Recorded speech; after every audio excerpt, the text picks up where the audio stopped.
Well, hello and welcome to the coronavirus episode of the Ultimate Wellness Group Transformation Tuesday. Thank you all for taking some of your time on this Tuesday to spend some time learning and gathering news that you can use. I want to first apologize for my attire. I was traveling and I forgot to bring a shirt. So still think it's important to get this information out. So again, I apologize for my attire, but let's get into the show. Today's show is going to be completely about this coronavirus so that we can come up to date on the information. We can also put it in its proper perspective as far as fear and what our bodies have the capability of. And then lastly, we're going to talk about the things that we can do to boost our immune system. I want to make it clear that I'm making no guarantees with this program. I'm not telling you that once you listen to this program, you have the ability to fight anything and everything out here. No, that's not what I'm saying. But we know for a fact that every one of these diseases that have happened over the last few years that is supposedly so infective and so dangerous and is going to kill so many people, those who have a good immune system are the ones that got over it much faster and much better than the public who has a depleted immune system. So let's ask God to give us the frame of mind to come in with the willingness to learn and also the desire to apply. I ask personally for my ego, for my arrogance, and any impediments to be removed so that I may be a vessel for you. So again, I thank you all for coming in. All those who are in, please share the show. I think this is important for people to know. I think the media has done an excellent job of producing fear worldwide, a global fear tactic, and we have to have the ability to overcome that with some activities, not necessarily just saying things. Lawrence, thank you for coming in, bro. Peace. So I wanted to start today first by just talking briefly about a virus. What is a virus? Showing some viruses so that we can kind of put a little context on that. We're going to talk about some epidemiology and what these numbers that we're looking at on the television or newspapers or online, wherever we're getting our information, we want to put that in proper perspective. And then, of course, you all's questions that we're going to end with how do we boost our immune system and gain the type of confidence that I'm going to share with you in a little bit that I have. Maxine, thank you for coming in and appreciate you both for sharing the show. Okay, so let's get started with this imagery of a virus, all right? I just wanted to kind of show you all a couple of pictures, right? You see, this looks like a worm. This looks like some type of spacecraft, and all these different things kind of look different, right? The reality is that these are the different possibilities of what viruses can look like, but they're even more than this. This is just a few examples. Shirley, thank you for coming in. And so, one of the things I want, Alita, thank you for coming in. One of the things I want to show you all is when you look at these different pictures of viruses, and you can pull these up on your own computer, right? And do your own research. It's not necessarily go too in depth with these things, but it is good to have some basic understanding.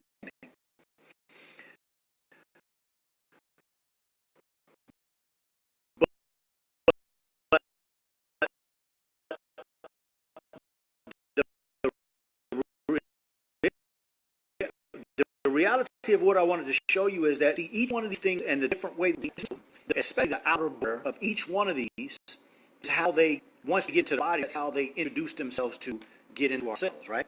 So I'm sure some of you may need to know a little more about what is a virus. So there's a little statement.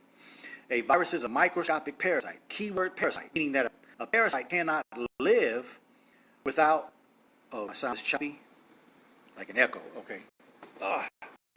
Move away from this wall. Let me know if that's a little better, Maxine. Maybe I have to hold this a little closer to me because I am in kind of a large area. So it says a virus is a microscopic parasite which can infect living organisms and cause disease. It can make copies of itself inside another organism's cells. Viruses consist of nucleic acid and a protein coat. Usually the nucleic acid is RNA, sometimes DNA. Long story short, RNA and DNA are the information that tells the virus what to do. Okay, y'all let me know if that sounds better now that I'm a little closer to the phone. So let's go back to the pictures. When we look at these pictures, so we're talking about information, right? So the D Kiki, thank you for coming in. So this information, this colored stuff here, or that in there, or this little wiggly stuff in between there, that in there, would be the information, the DNA or the RNA that is the information to make this virus live in your system, right? But the key is that your system has to allow this virus, whichever one of these get to us, to get into a cell and start to live and then duplicate itself, right? So let me use a real-time, thank you, Maxine. Let me use a real-time example. An example of this could be like, we have somebody that we meet on the street and we see they're in bad shape, right?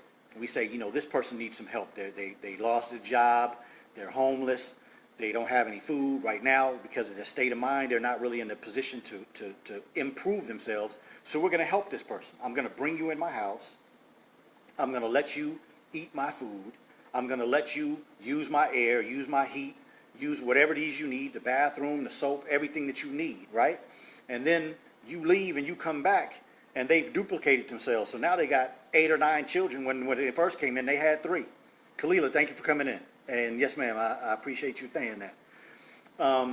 So this person has come into your house because you let them in, and now they're duplicating themselves.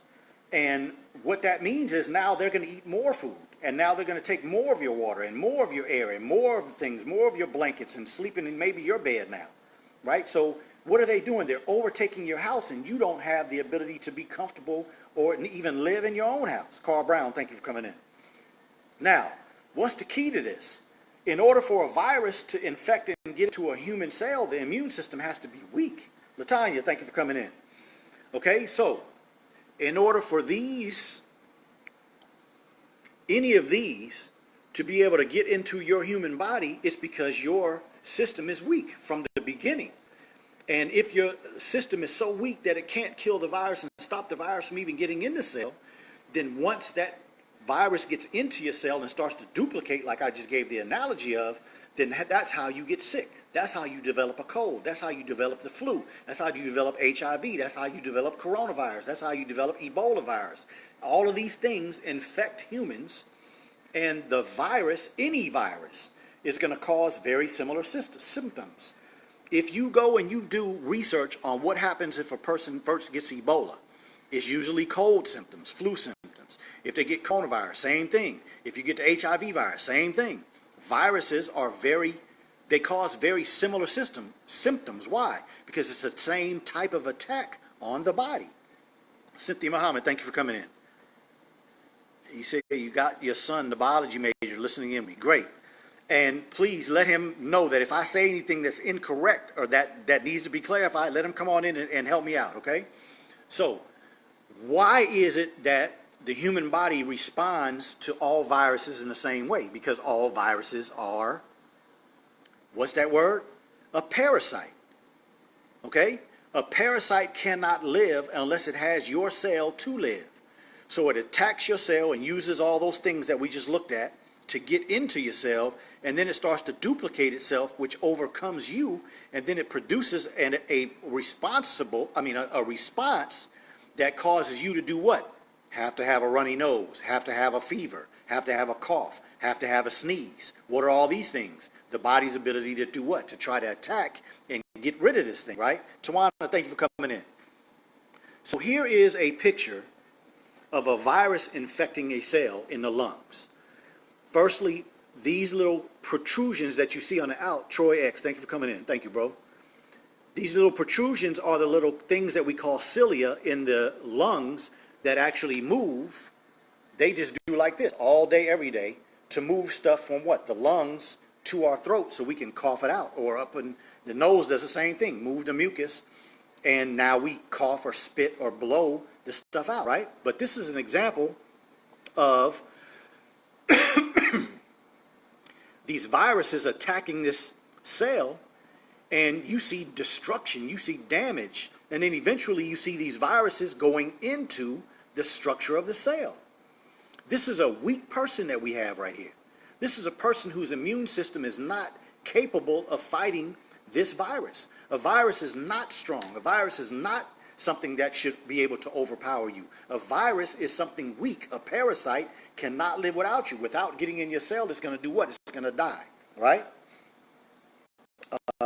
Danny says, this is one of the, but I want to use an example. I am 6 feet tall, I weigh about 180 pounds. And over my lifetime, I have taken martial arts. And I practice martial arts on a pretty regular basis, right? Now, if you all believe that, and you were to see me tomorrow at a daycare center, and a 3-year-old is whooping my behind, you would have to say to yourself, why is that happening? Now, I'm saying if you believe it. Now, if you think that a 3-year-old has a chance, that has the ability to whoop me, then you might say, okay, whatever. But you understand this example. If you think I am strong enough and capable to handle myself and defend myself, and I'm getting beat up by a 3-year-old, you would have to ask yourself, what is going on with that person that a 3-year-old could whoop them? Now, why am I using that? Because that really is the type of analogy that we should use with our own system on why is it that you, as a person, can get infected by a virus. Why are you able to catch a cold? Why are you able to catch the flu? And see, when you are able to catch a cold and you're able to catch a flu, that automatically decreases your confidence against coronavirus. Because coronavirus typically doesn't cause much of a symptom. It's a virus that typically is in animals. It is usually unlikely that it will cross-contaminate into humans. In order for it to cross-contaminate into humans, there are only two possibilities. Your immune system is that weak, or somebody has manipulated it. Okay, so coming to your point in just a minute, Danny. Now let's go back to this. Look at the size of these virus particles and the cell.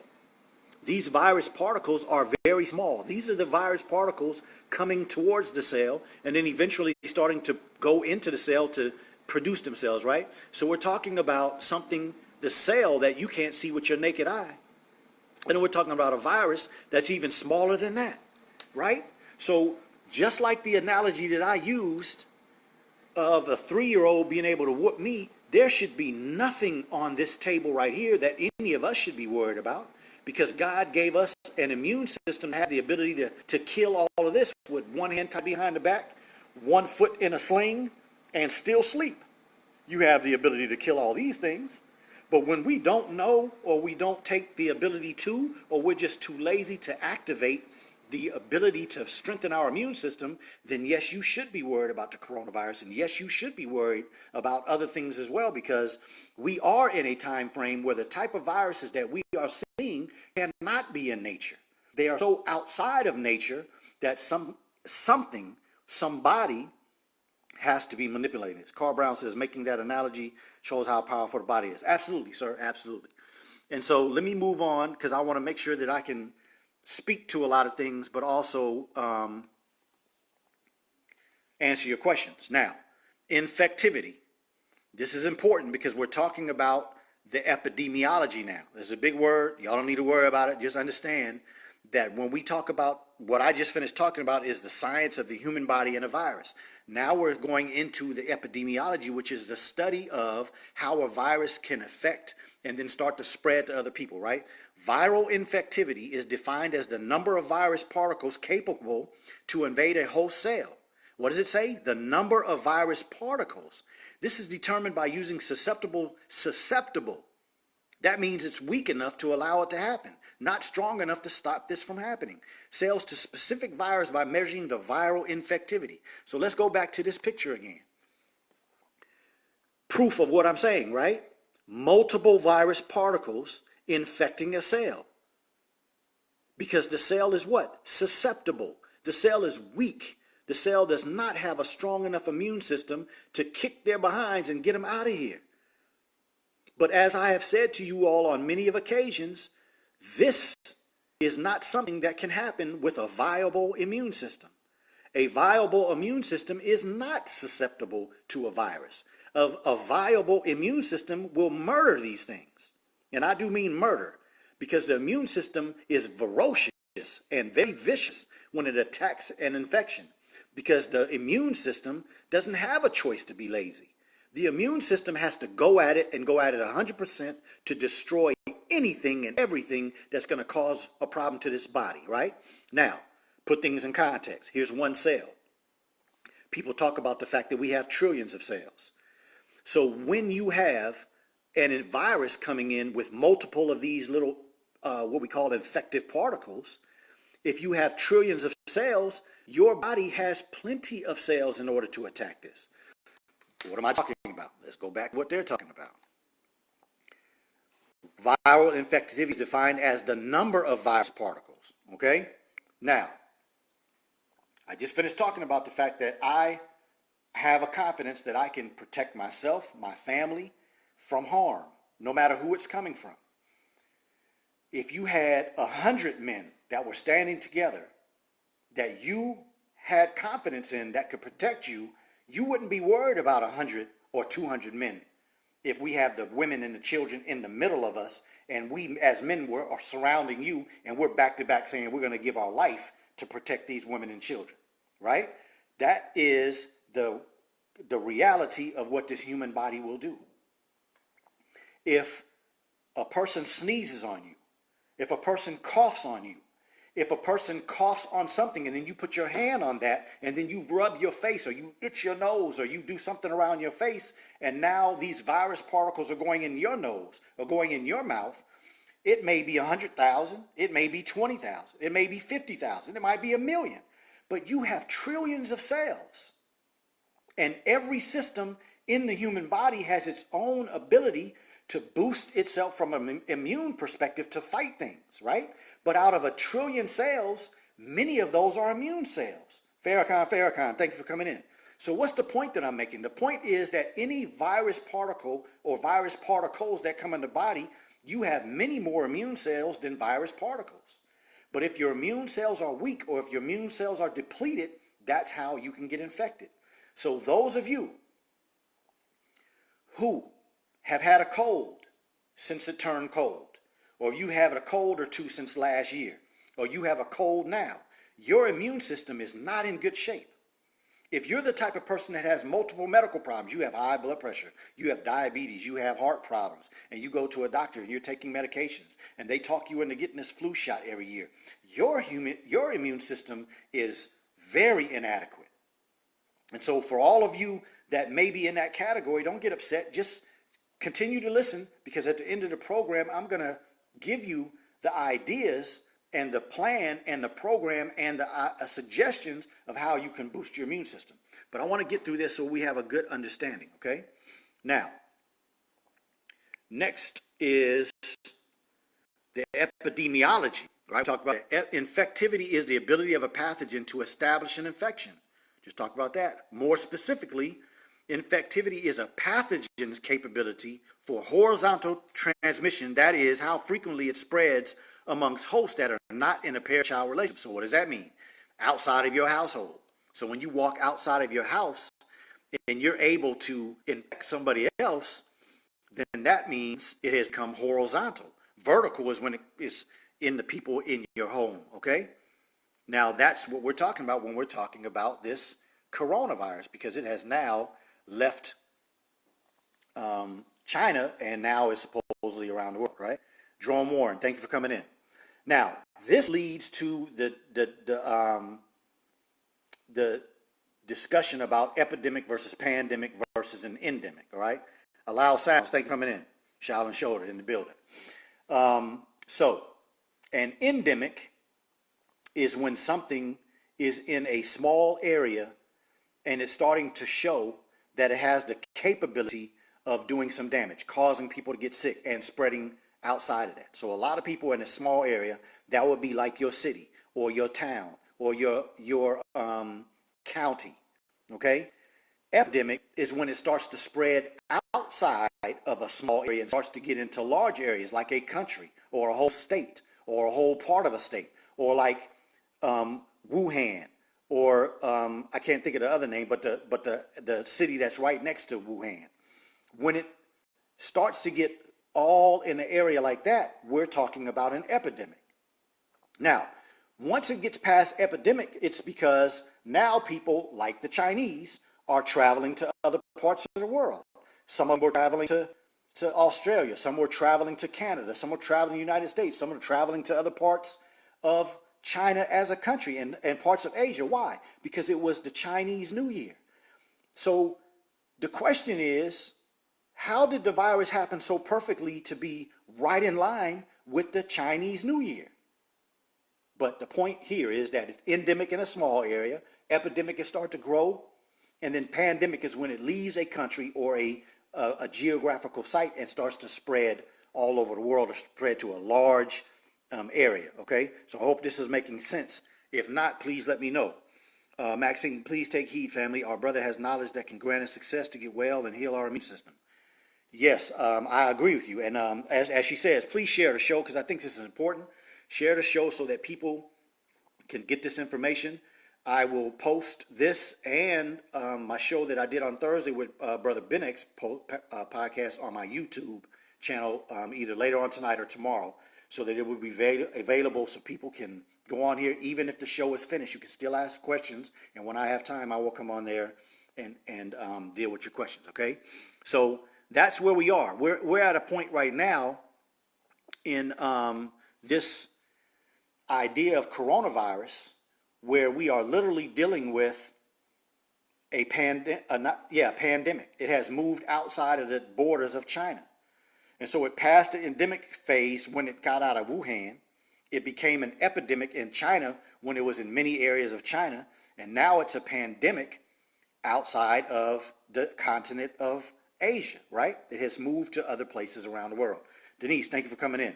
Walia Muhammad, thank you for coming in. So when you are dealing with a problem like this, what is one of the biggest things that happens? One of the biggest things that happens is not necessarily what you think or what kind of knowledge you have. It really becomes what you are inundated with. So look at the words. Grim, right?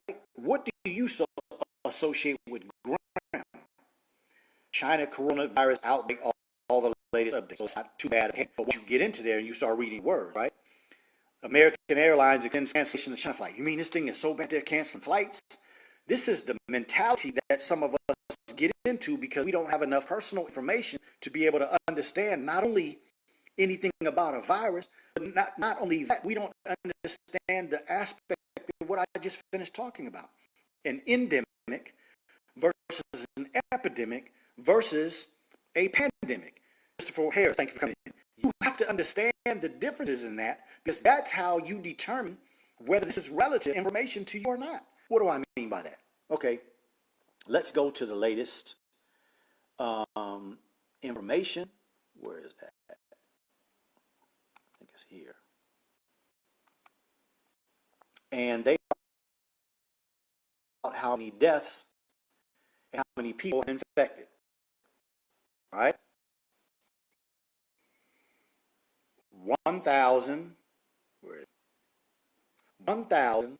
Yes, a little over 1,000. The point is, we could use 1,000 per hour calculations. As of Tuesday, today, 1,116 deaths, 42,638 infections. Now, I'm going to put this in context for you all, and I want to preface this statement. What I'm about to say doesn't have anything to do with the virility. Virility means the strength of a virus to cause problems. I'm not trying to belittle the danger of this situation. I'm trying to promote you to understand how you can boost yourself and have confidence not to be inundated by this type of a situation. So after I finish making these statements, then I'm going to further clarify what I mean by that. You say breaking up as you move around. Okay, let me keep it close. Thank you, sir. So let's go back to these numbers that they're putting out in the press. 42,638 infections. So let's get our calculator. And what we want to do is take 4,000, what was it again? 42,638. Okay?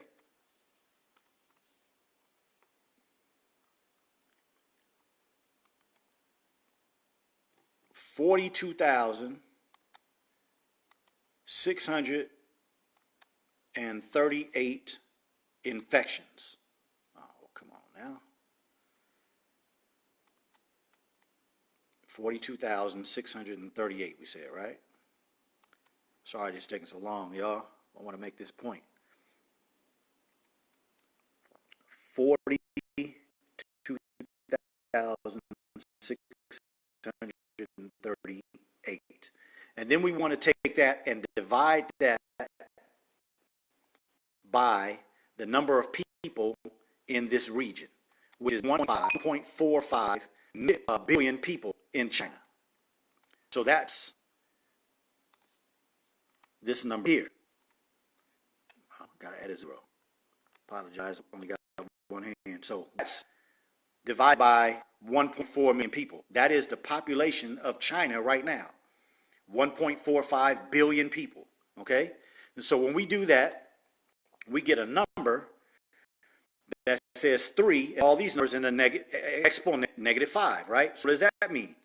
That means we have to take that 3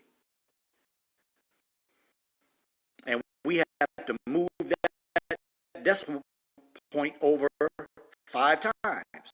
Anybody that's a math major, let me know if I'm on point. So that means that your chance of getting infected by coronavirus is less than 100,000%. You here in America, that number would have to even get smaller, because I'm talking about if you were in China. Okay, I hope that makes sense. So let's look at this one more time. Now 1,106 deaths, right? And what do we get if we divide the deaths 1,116 deaths divided by 1.4 people. It was honestly confident. In fact, we don't have to take these overburdening messages that the media is sending us that affects, right? So if you do this math, you get a 7 that you have to move the decimal point over 7 times. Again, if there are any math majors, let me know if this is accurate or if it's inaccurate. But your chance of dying from this is the 7 millionth chance at. Very, very, very small. Your chance is almost the same as walking outside getting hit by lightning. It's breaking up again. I apologize, you all. I don't know if this is Wi-Fi or is me, but let me try to keep it close to me. So this is what I'm talking about. See, when you put things in proper perspective, we can't hear the dialogue. Let me know if it's better now, okay? But when we put things in perspective, then must be my Wi-Fi, y'all. I apologize. But I'm gonna try to keep going, and hopefully we can, hear enough.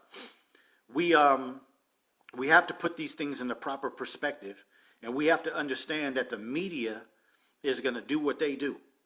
But we have to be able to hear this information, evaluate it, and then do what's best to make ourselves in a position where we feel comfortable, okay? So now that we have gone through all of that information, and I would consider all of that somewhat negative information, let's talk about what we can do and what are the benefits of having the right mind frame, okay? Now, the first thing I'm gonna do is I'm gonna show you something off of the mainstream media again. So it says 8 steps to help support your immune system. Plenty fruits and vegetables. Very good. Whole grains, not necessarily sure. Whole grains are difficult to digest.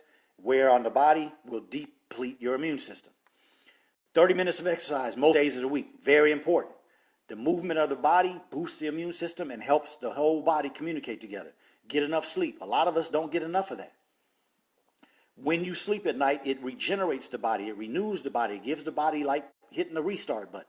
Wash your hands. Yes, if you're in public and you're touching things, people are sneezing and touching things, coughing in their hands and touching things, you should wash your hands regularly at a time like this with a lot of infections. Keep up with your vaccinations. You all already know I disagree with that 1,000%. That's part of the problem. Vaccinations cause a lot of depleting of our immune system because of all the things that are put in them. Keep your weight healthy, very important. If you are overweight, if you consider yourself fat, it didn't just start yesterday or today. That's something that you have to work on, because being overweight is a detriment to your immune system. All right. And now I'm going to go to my own list, because I think it's important for us to understand that there are a lot of people that you see on social media on a regular basis that when times of the year come like this, or a situation is going on like this around the world, you hear people talking about, well, buy this elderberry and buy this and buy that and get vitamin C. Look, if you really truly have confidence in the God that you serve, we should go to the things that he put on the planet Earth. So the first suggestion that I'm going to make to boost your immune system is that you should eat navy beans every day, or as often as possible. Why? Gives a lot of nutrition, pulls toxins out of the body. Second thing that you should do on a regular basis is eat high vitamin C rich foods. What are those? Oranges, lemons, grapefruits, kiwi, strawberries. All the berries have a lot of vitamin C, as well as other vitamins as well, and nutrients. And then broccoli, cauliflower, asparagus, Brussels sprouts, cabbage, they all have a good amount of vitamin C as well. Now, why am I mentioning these foods? Because for us to think that we can go take some vitamin C and that's going to boost your immune system, that's not accurate information. Vitamin C is one of the important aspects of boosting a good immune system. But when you eat a strawberry or orange or cauliflower, you're getting vitamin C, calcium, B vitamins, other nutrients, and they come as a association that helps boost the immune system. All right? Because the other thing that you need to be doing is getting vitamin D rich foods, which would be eggs that aren't not eating soy, would be milk that has not been pasteurized, whole milk that has not been pasteurized and has not been homogenized, especially homogenized, because there is still some quality if you heat it. But once you do that, you have to go outside and get some sunshine to activate that vitamin D, right? That's the importance of what they said about the exercise. We should be exercising a few times a week, getting up and doing something to keep this body activated, okay? Know the difference between drinking water and hydrate. We got to do both. And everything that I'm saying, you all, there are programs that I've done that are on my YouTube and my Facebook that go in depth of all these subjects, okay? The first one is alkalinity. That's one that you should check out. The Science of Eating, boosting your immune system and energy simultaneously, and then the one I did just a couple of weeks ago called Optimal Vegetarianism Without Supplementation. I think all four of those videos are going to give you the type of activity that will boost your immune system and decrease your concern about being infected with these viruses, okay? And we're not finished talking about them. We're going to get back to them in a little minute. I want to just finish what you can do to boost your immune system. Get outside, get exercise, vitamin D rich foods, water and hydration, vitamin C rich foods, eat your bean soup, sleep. A lot of us really don't understand how important sleep is. We're on a grind. You got goals, you got things you want to get to, but sleep is very important for re-energizing, readjusting, and putting the body in the capability to be able to go to war with anything that may try to affect you. Devonna Miller, first, thank you for coming in. What do you suggest for a baby that is 8 months when traveling for Savior's Day? I would suggest that an 8-month be breastfed, hopefully, but if not, you have to do the same things here. We see they reopened the Detroit airport to accept people from China. Yes, I'm going to get to that in just a few minutes, because that's a very important point that you're bringing up. Jerron Sabaz, is salad okay to eat daily? And How to Eat to Live, which is, of course, where I come from, the Honorable Elijah Muhammad says that you should not eat salad by itself. You should eat with cooked meals. Personally, I don't eat salad because I think there are other things that are much more nutritious for me to chew. But salad is okay. When I eat a salad, I'm talking avocado, onions, bell peppers, tomatoes. You know, that's what's on a salad that I eat. I don't eat lettuce. So if you're talking about a lettuce salad, make sure that's with some other food. But, you know, a salad can be whatever you want it to be. But the green leafy vegetables are the things that aren't that great for us, okay? So sleep. Got to get sleep. You got to rest. There's sometimes where you can't just keep hustling and bustling. That depletes the immune system. When you're in cold weather, you need to get some rest, because cold weather puts a stress on the whole body to what? Stay warm, as well as all the organs trying to stay functioning in cold weather, and to keep and boost the immune system, because a lot of times in cold weather, that's when viruses and bacteria and other things like that are able to get into our bodies, because we start coming more around each other, right? When it's hot, people are out doing things. When it's cold, people tend to gather more. So your immune system has to be boosted in order to be able to fight the things that are coming in.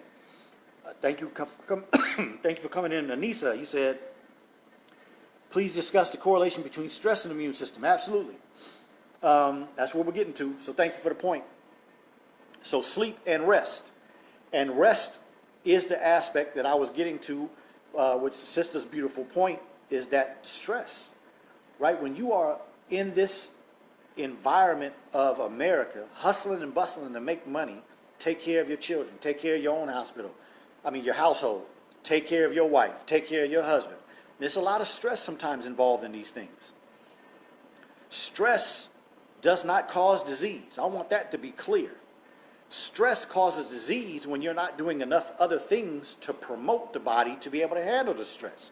If you're exercising every day, if you're getting enough rest, if you are doing the right type of foods, if you're trying to work on calming yourself down and overcoming the stress with good positive things like exercise, stress will never have a physical manifestation, because you're doing everything to keep it balanced.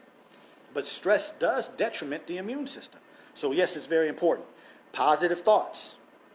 You have to be able to do enough things to get yourself boosted, right? And that's what I mentioned earlier. I'm not trying to offend anybody. I'm just trying to tell the truth.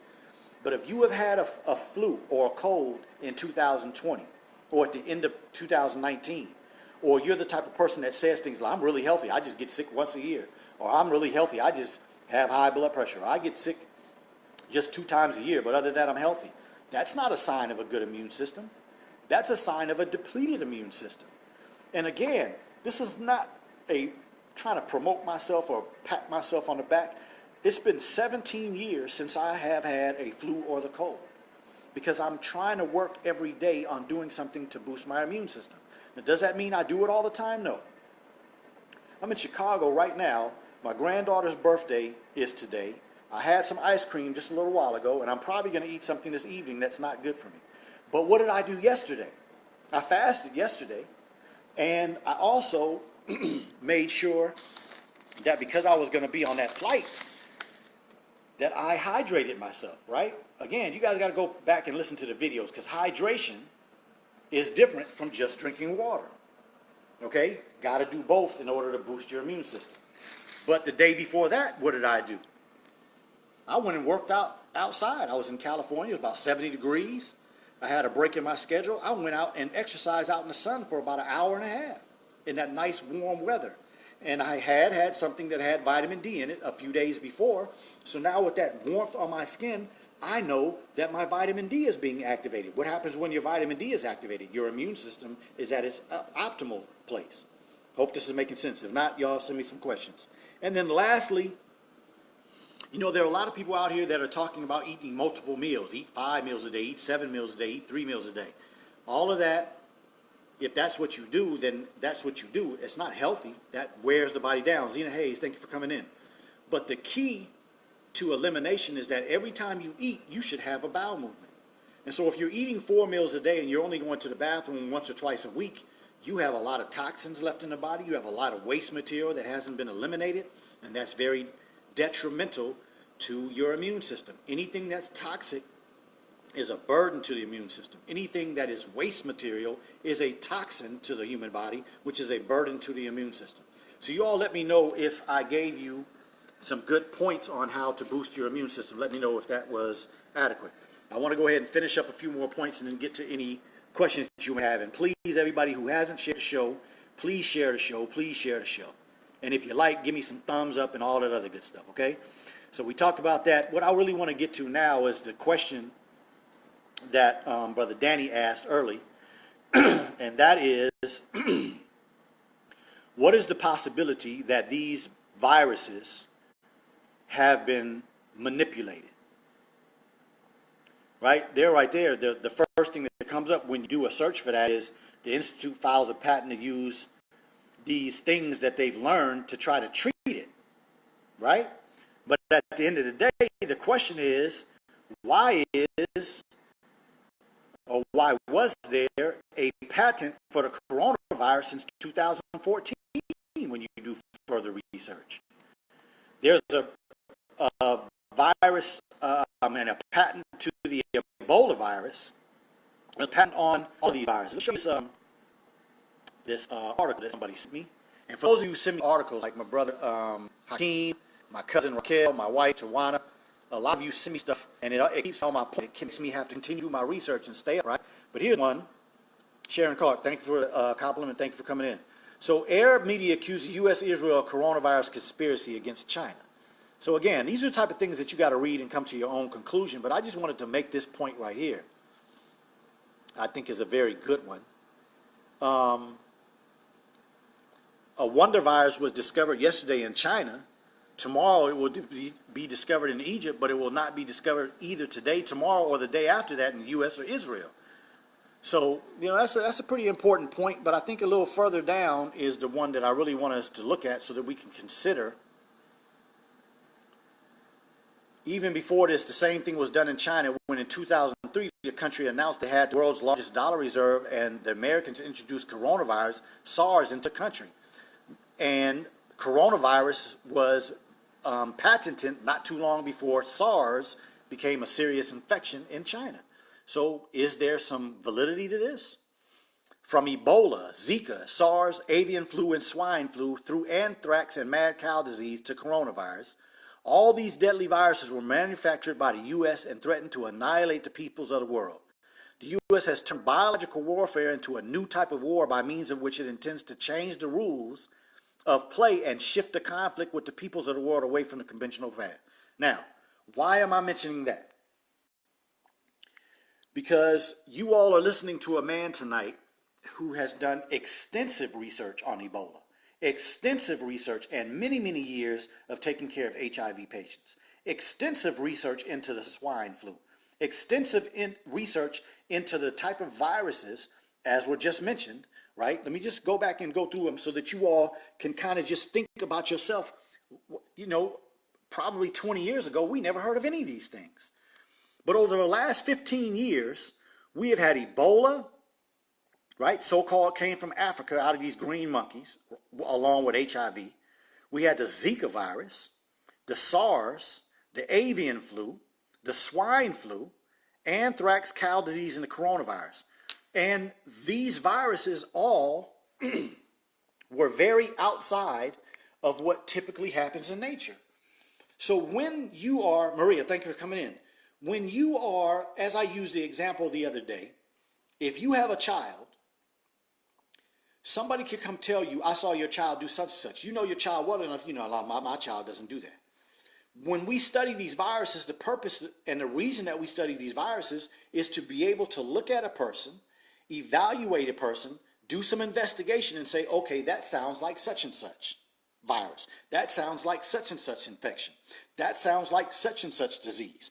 That's the reason why we study in medical school. That's why we study as practitioners, to be able to be aware of certain things when they show certain signs, right?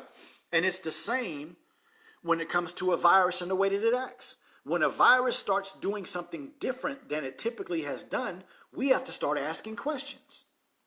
So, coronavirus, typically a virus that infects animals and very infrequently cross-contaminates into humans. Now, in 2020, has become able to become a pandemic and start to potentially spread around the world. Something very non-normal about that. That's not even a word, but y'all understand where I'm coming from. It's not normal. That's not the way it typically happens. Never has happened before. And none of those other viruses that I mentioned have. Now here's the thing. HIV works exactly the opposite of the way normal cells work in humans. Ebola virus is the only virus that I've ever studied, other than HIV, that has the ability that once it gets into the human, it has the ability to deplete the immune system. Now, why is that different than what I said earlier? Let's go back and review just so we can make sure we understand. These viral particles are infecting a cell because this cell is weak. But these cells are being used to produce more of these viruses so they can do what? Go to other cells and spread to other people and continue to live. That's the way that it survives, right? But these cells don't have the ability to destroy the immune system. They just have the ability to go into a human who has a weak immune system and use the type of things that they have to their dispense to get in and do some damage, or to live and survive. It's going to be damaged because it's using your resources for itself, and now the resources can't get to you. See? Now, in order for these viruses to start doing something that they didn't normally do, that either has to be something that occurs in a long period of time. We're talking about thousands of years that it takes bacteria and viruses to be able to change themselves and do something new or do something different. That's part of the study of virology. Now, if you treat people with medication, like if you have a person that's in the hospital and they have a viral infection or a bacterial infection, you treat them with a certain antibiotic, that antibiotic can be fought against with that virus. But that's a different perspective than saying that a virus is going to change itself and be able to attack your immune system when initially it was only able to use its ability to get to your cells. I hope this is making sense. HIV works exactly the opposite. The way that RNA and DNA works in HIV is, that's why they call it a retroviral. It goes in the opposite way of everything else that we've ever studied. Ebola virus. First virus I've studied, again, outside of HIV, that has the ability to deplete your immune system. So the answer to your question, April, thank you for coming in. The answer to your question, Danny, is yes, I absolutely believe, based on my study, this is not opinion, this is study, and many, many years of studying these things, that anytime you have a type of infection that acts so outside of its normal characteristics and can become so infective that it does what we're watching coronavirus do, there is definitely some manipulation. Now, I'm sure you all have read some things just like I've read, but I'm just going to mention them real quickly. Now, number one of the scientists in one of these labs around the world is saying that when they were looking at the coronavirus, it had strands of HIV in its DNA. That can't happen. A virus can't do that. A virus can't go find HIV and say, oh, I'm going to incorporate something that into me so I can be more effective and take down these people and make people sick at a better rate than I used to be able to. No. That's man's intervention. The fact that HIV acts the way it acts, totally outside of normal nature, we know man's intervention. Ebola virus, Zika, swine flu. Swine flu had many different types of viral particles intertwined in its DNA. These things can't happen in nature. Good people, I'm just here to tell you it can't. Okay? It is something that is being done. So, maybe you ought to look at some of the posts or maybe do your own research on the Memorandum 100, which is about depopulating the whole world. That's something that I have studied, that I have read, along with my study of HIV and Ebola. And that's why I'm doing a program like this today. But man, a low sound. Seems like the U.S. would suffer greatly as so many of us are immune compromised due to our diets, medication, lifestyles, and vaccination rates. Absolutely. And that's why I didn't go further into that study about the Arabs saying that it was United States, because the United States literally has one of the worst rates of immune systems when it comes to other countries. So yeah, it definitely is something that is, I think, kind of speaks towards what they're saying, but also could maybe be a something against what they're saying. Let me make the point that I'm saying. When these type of things happen, I never think it's happenstance, right? I think it's very calculated that this type of a virus was introduced in China during their New Year. They knew the type of movement in and out of that country. So it's a big experimentation, potentially, right? other things like Ebola virus happening in certain parts of the world. When you do research on those parts of the world, a lot of mineral resources in those parts of the world. But the reality is that they study wind patterns and weather patterns. And all of these things go into how do you allow a virus to be put in one area and it is able to spread in other areas. How many people are traveling, so these are all statistics and things that they keep on certain areas so that they know exactly where to put it, how to put it, what population to put it into, and then they have all these epidemiological studies to be able to say, okay, the way that we're changing this virus, it does infect people at a higher rate, it moves faster, it spreads faster. These are all the type of things that they put into consideration. So again, as you all are looking, Maxine put it up there, Danny put it up there, memorandum. Yeah, Maxine says memorandum 100. Danny, you said memorandum 200. I think it's memorandum 100, but y'all correct me if not. But yes, this was Henry Kissinger who made the suggestion to the American government that the population was getting too big, that the resources of the world were going to become too thin, and they wanted to kill people in order for them to stay rich and powerful. But that's a different reality, a different discussion for a different time. Today, I want us to keep the mind frame on coronavirus and how do you make sure that you don't become victim to this, all right? Thank you, Aaliyah. Appreciate it. Shantae, thank you for coming in. So let me make some final thoughts. If you are in public and somebody looks sick and they're coughing and sneezing, get away from them.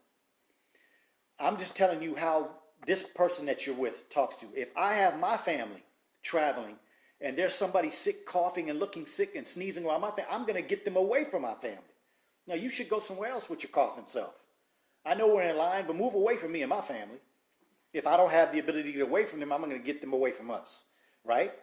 If you touch a lot of physical things while you're in public, you should wash your hands. If you are doing the things that I mentioned earlier, every time, and I shouldn't say every time, I've had 3 flights in the last probably 3 weeks, right? 4 flights actually. I didn't put on a mask. The first thing that I want to say to you all is that most of the people that you see walking around with the mask, first of all, it's the white ones, right? They're kind of oval. That's not going to protect you anything.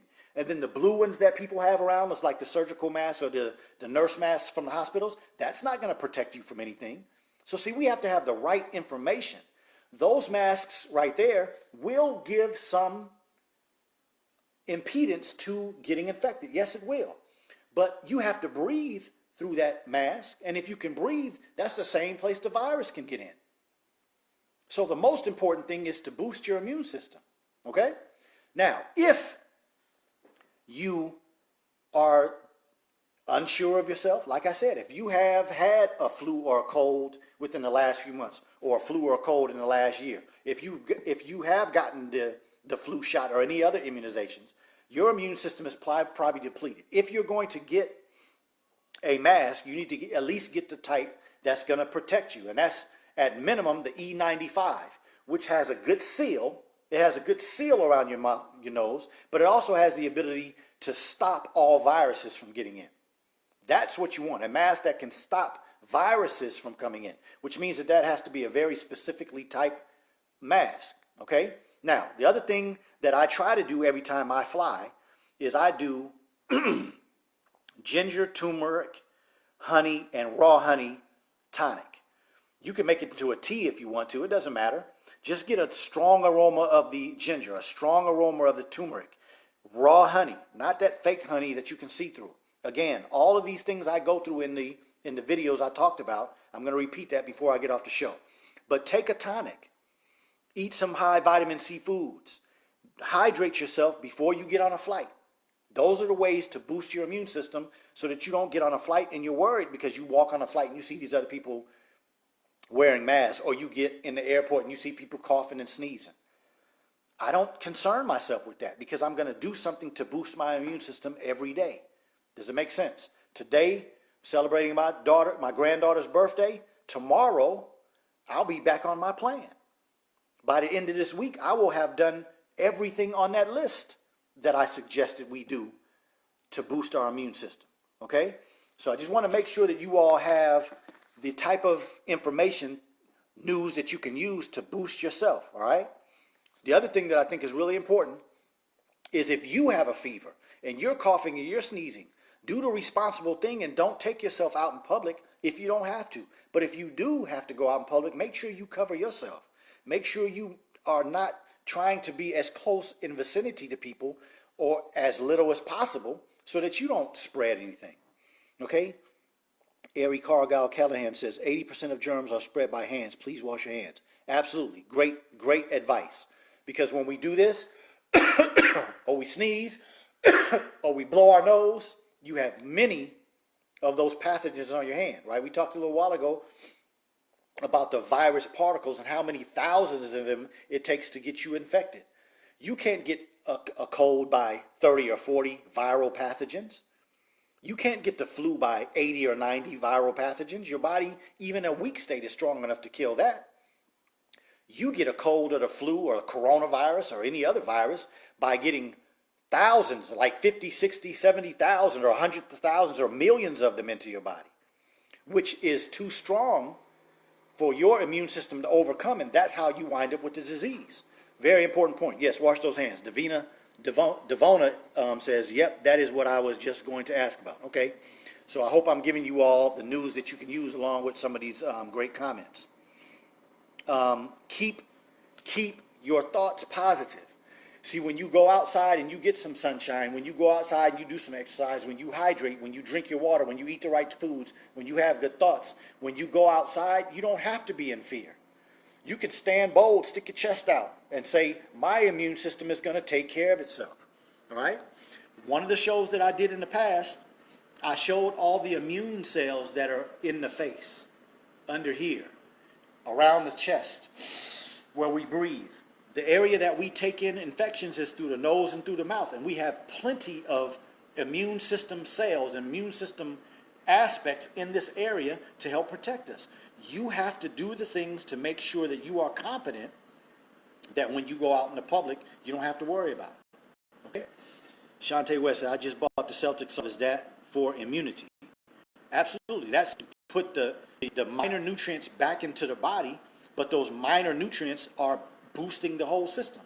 All of those cells that I showed you earlier are boosted by nutrition from the food, which are vitamins, minor nutrients like your salt, your oxygen, your carbon, your potassium. All those are minor nutrients. And then you need your A, B, C, D, E, and K vitamins, right? You need your phytonutrients, which come from mostly fruits, but also vegetables. You need your amino acids that do not have to come from meat. But all these things are in the show. So let me just quickly say that today's program I think is important, so please share the show. Secondly, the programs that you can go and get more information on all the things that you can do to boost your immune system. The first one will be the show that I did on alkalinity, the Ultimate Wellness Group on Facebook, the Ultimate Wellness Group on YouTube. I did a show on alkalinity that talks specifically about the water drinking. I did a show on the science of eating, which is how to boost your immune system and get you to a place where disease is probably not even on your mind. The third one was optimal vegetarianism with no supplementation. That was a few weeks ago. And then the other one was boosting your immune system and your energy simultaneously. In all of those programs, I go into detail about specific foods and the things that you can do to boost your immune system. And those type of programs, I believe, if you study them, will give you the confidence that I just finished speaking about. So let me be very clear. There's nothing that I've said today that I think that any of you should say, Dr. Keeley told me how I could not be sick. No, I'm telling you how I'm being sick because I don't know what you are doing. I don't know how good your immune system is. I don't know how many of you on here have been sick 2 or 3 times in 2019. But when I say that I have not been sick since 2004, that's a reality. I've been married to my wife for 10 years, and she's on here. She can tell you whether she's ever seen me sick. And a lot of people that know me on here, they've never seen me sick. Again, this is not about ego. It's not arrogance. I'm not trying to be boastful. I am trying to be a steward to show you a good example. And so I can't tell you that you can go and get on a plane and not cover your nose, because I don't know what your immune system is like. But I do know that I've flown 4 times in the last few weeks, and I haven't had any problems. Now, put things further into consideration.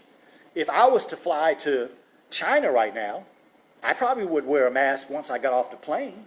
Once I started going around some of those provinces, let's say if I was going to do some volunteer work, or I was going to go work in one of those hospitals, I'm not going to be foolish enough to walk up in there and, oh, my immune system is good, I can walk around. No, I'm not going to do that.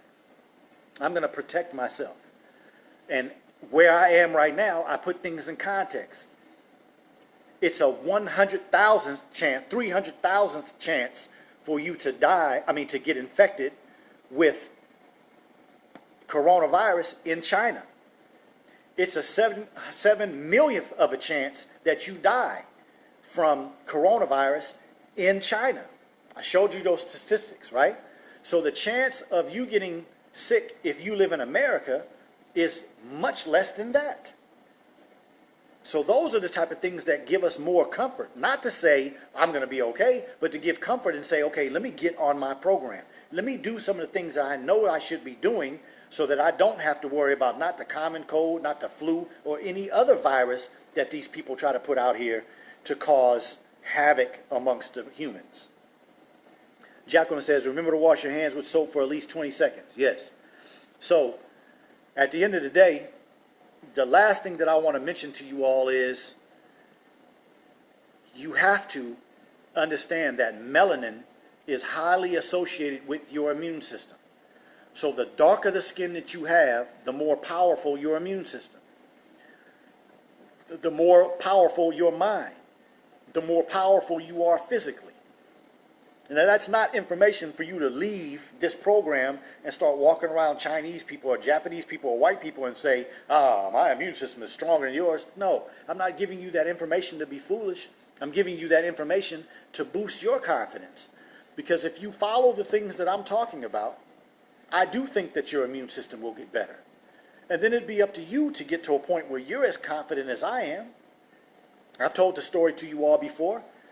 I'm a passionate, compassionate physician. I really try to always consider my patient and try to do the best for them. So, years ago when I was taking care of a lot of HIV patients, I would take their blood. I wouldn't use gloves.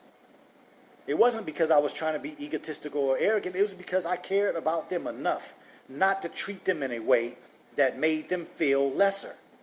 So I would be very careful. I would take their blood very carefully and make sure that I did it without sticking myself with the needle or anything like that. That's probably not something that everybody should do.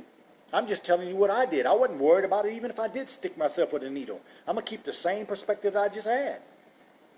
If I just introduced 10,000 or 20,000 HIV molecules into my system, is my immune system strong enough to kill that? I believe it is. But I'm not going to be foolish enough to walk into a hospital where 80% of the patients in there have the coronavirus, because you can get over inundated with a problem and it decrease your immune system and cause you problems. So I don't want anybody to take this information and go out here and do something that wouldn't benefit you. I'm not giving any of you any advice. I'm just here making suggestions and talking to you about the things that have helped boost my immune system and helped me not get sick over the last 17 years. But now it's time for you to go put in the work and see what type of results you get, okay? It should give you a lot more confidence. But at the end of the day, this is an individual thing. Each one of you have to go and put in the work every day. Thinking, planning, eating, drinking, the right things, getting outside, staying active to make sure that your immune system is boosted, okay? Latanya says, I've been practicing eating 1 meal a day, and the way you're teaching us for the past 22 years, and I've only been sick once. Hey, great testimony, right? And so for every person on here that was sick last week, last month, a couple of months ago, that's not to put you down. That's a barometer for you to use as a measuring tool. Eating 3 meals a day was never scientific. Eating 3 meals a day has gotten us nothing but sickness and death. So consider changing what you do, decreasing your meals, and if you're an adult, go towards 1 meal a day. If you are doing 1 meal a day and you think you need to do better, go to 1 meal every other day. But take some of these suggestions, work on them, and see where you come to. Okay? Zena Hayes, excellent question. You say, who are some of your medical mentors? Well, to be honest with you, I don't have any anymore. I had plenty at one time in my life. Dr. Sebi, Dr. Ali Muhammad, Queen Afua, Layla O. Africa, all of these people were my mentors. What do I mean by that? All of them were strong enough to stand up in a place like America that is notorious for destroying black people that just talk strong, and they fought against a medical system that has never proven anything to us as black people or people in general by that fact. But I'm specifically talking about black people now. They stood up, all four of them, Dr. Afua, Dr. Layla O. Africa, Dr. Sebi, Dr. Ali Muhammad. They stood up against a very powerful system and spoke power into people to do things that can boost your immune system and improve your health rather than going and doing the traditional thing. So every single one of them was a mentor at some point. They all taught me something. They all gave me strength. But in 2003 and 2004, when How to Eat to Live came into my being, I had to stop listening to some of the things that they said because some of the things that they were saying went against How to Eat to Live. I didn't see as much great healing in people until I got to How to Eat to Live. So that one went superior to everybody else. So now I consider all of them my peers. No disrespect intended, no slight intended, no shade intended. And I'm just being honest that every single one of them at some point taught me something, helped me, pushed me in the right direction. But once Honorable Elijah Muhammad and How to Eat to Live came into my life, that's the only book and the only lifestyle plan that I have ever seen do the things and give me the confidence like I have today. So thank you all for the time today. I pray that you got news that you can use. I pray that you see even further why you have to work hard on your health. And I also pray that this type of information gives you a better confidence to be able to go out in this world and not be concerned about all of this inundation of negative information. Do what you have to do, work hard on your health, and your health will take care of you. Until the next time, thank you all, work hard on your health, and I pray that you are safe and sound. Peace.